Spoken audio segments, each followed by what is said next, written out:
Villanova is your champion, so it's time to wake up, college basketball!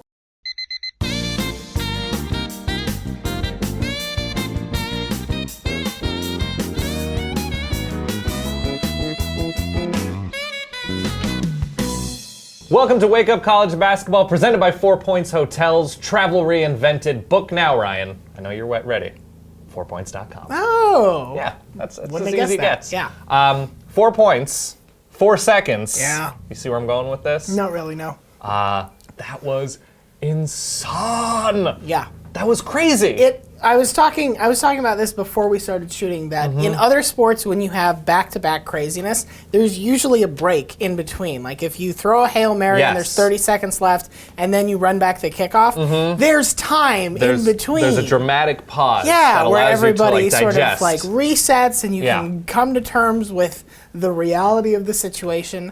But this game really did not give you a lot of opportunity for that. Right. It was Monster 3. Yes. Other Monster 3. An amazing play. Yeah. Not just by Chris Jenkins. Yeah. By Ryan Arcidiacono to set that sort of pseudo screen dribble handoff. Has the ability to go down the court, doesn't turn the ball over in the biggest moment of his life, I'm assuming, to this point. Right, yeah. Chris Jenkins, and by the way, Chris Jenkins and Jay Wright, their ability to just like, maybe they planned for this, like if I'm ever in this moment, I'm just going boom, and Jay Wright just going, well, I guess that's what we do at Villanova. I think Jay Wright's brain just shut down. And it was just it like... rebooted. Boop, boop, boop, boop, boop. Yeah, the battery, he had to have been It's completely like when your drained. iPhone gets too cold and it just shuts off. It's like, nope, can't handle these conditions. He was icy in that reaction. So here's what we need, to mention too.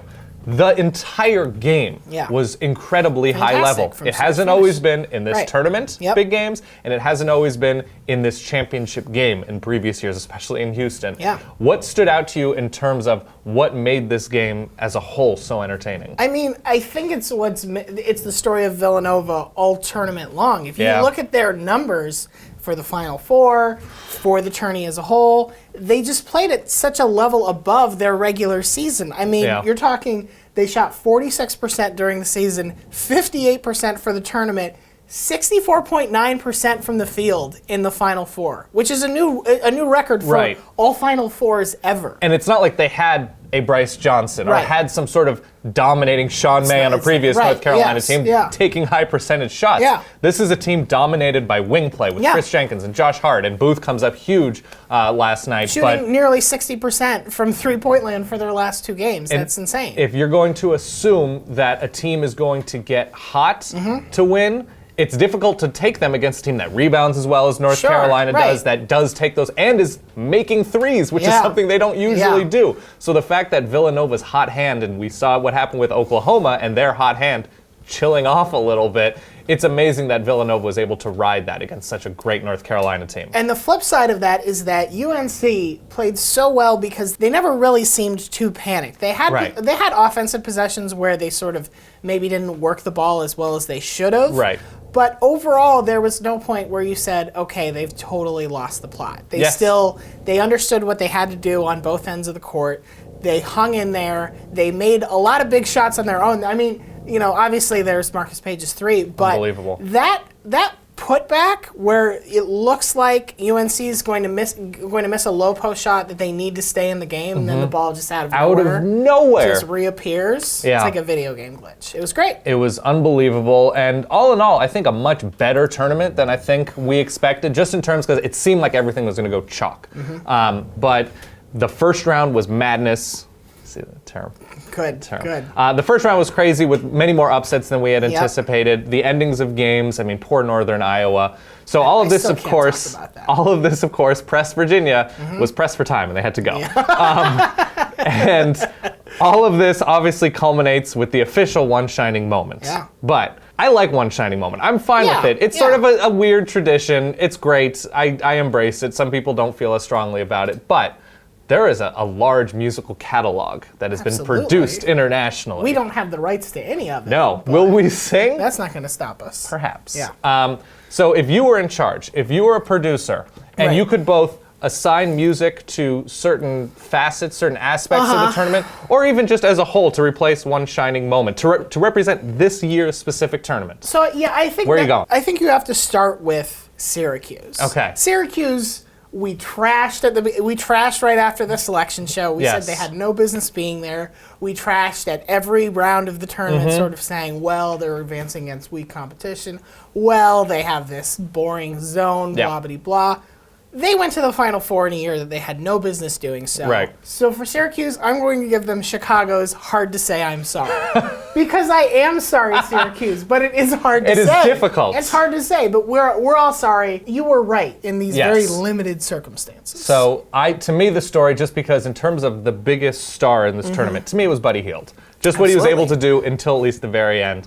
And I'm going to go with Alicia Keys' Fallen. Oh, wow. Just because in and out of love, in and out of the basket, from how hot he was against my dear, dear Oregon Ducks, to how cold he was against Villanova. And it's a song about inner torture. I thought you'd go with Katy Perry's Hot and Cold. I thought about it. Yeah. I thought about it, but there's a little bit more emotion involved with Alicia Keys. That's fair. That's fair. What do you have to represent elsewhere in terms of big stories? Let's go with the Pac-12. Oh no. This is a little hit by George Michael's first band, Wham. Wham. Wake Me Up Before You Go Go. Oh, a song all about a man who just wants to go dancing and doesn't want to be left by himself. That man in this case is Oregon. Because the rest of the Pac-12 is like, nah, man, I gotta catch some sleep. You're out. Yep. All right, fair enough. To honor Michigan State and West Virginia, I've gone with Lionel Richie's Hello. Ooh, wow. He doesn't understand this love. Is it me you're looking for? He doesn't know. It's so mysterious. And Michigan State and West Virginia, just like, there's so much confusion about what love is and what to do in the NCAA tournament. And it's a music video about blindness, which would explain Michigan State's first round performance. I think it would. But, they clearly loved being there, but didn't work out. Can I give you one more? Please do. This is a kind of an all-purpose. One shining moment is good to sort of celebrate the highs and lows of the tournament as a whole. I think we need one for the fans that sort of is to work out your anger at the teams that you picked at the beginning. Like for me, that's probably Purdue. For other teams, whoever it is, whoever you thought was going to make a run that just totally fell on their face. Sure. Alanis Morissette, you ought to know. Yeah. I am here to remind you of the mess you left Purdue when you lost that game. Yeah. Oh, poor Purdue. It's not fair. Et cetera, et cetera. Et cetera, et cetera. So, to me, to encapsulate the whole tournament, Queens Don't Stop Me Now actually works really well with basketball. Yeah. A supersonic man. Right. What is it? A star shooting through the. Yeah. There's so much that works really well. That's why they call you Mr. Fahrenheit. Yeah. They do because this is an American game, and we don't use Celsius. Thank you very much. And with that, I would now like to welcome our very active boy who survived, who was very comfortable in a 4 Points hotel this entire tournament, and apparently has a very special announcement about his bracket. Yeah. Ladies and gentlemen, Seth Rosenthal. Hey, Seth. Hey, guys. Thanks for having me. You look like you're in good spirits. Oh, I'm doing great. Seth.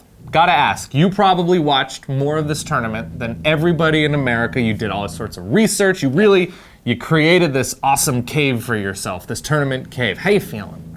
I feel great. Being in a hotel room for that long got a little lonely. Yeah. Things might have gotten a bit weird. You got a little stressed at the end. It kind of felt like. I don't know exactly what you're talking about. Okay. The thing I want to mention, though, is, I really immersed myself in basketball. I separated myself from friends and family. I did nothing but study and watch games, and I have a perfect bracket. How? Yeah. Perfect? It got dicey at the end of that game last night, but I picked Villanova to win. I picked everyone who won to win. Just given how many upsets we had in this tournament, given that, we had Syracuse. Right. I put the work in, Yeah. He liked Q's? All right. Yeah. Can we...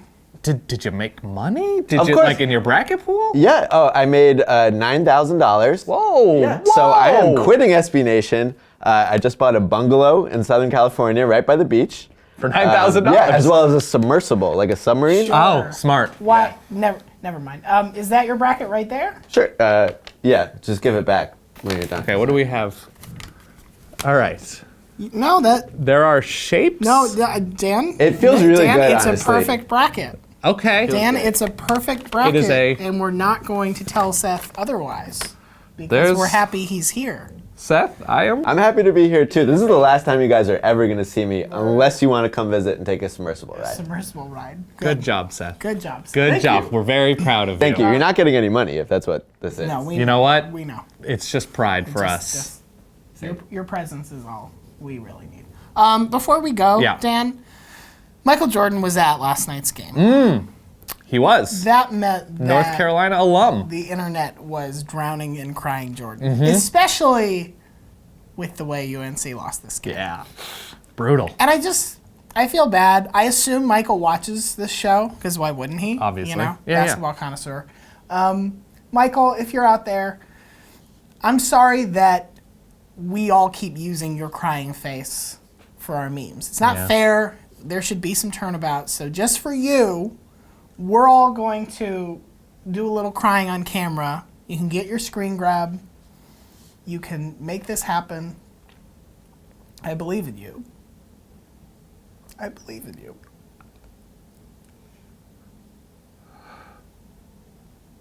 Is that good? That's good. That's good? Oh, I'm sorry. I cried a little longer than you guys. Oh, no, you did a great job. And with that, with our crying faces, thank you for watching Wake Up College Basketball, presented by 4 Points Hotels. Travel reinvented. Book now, people, at 4points.com. Thanks again for watching. We'll see you soon.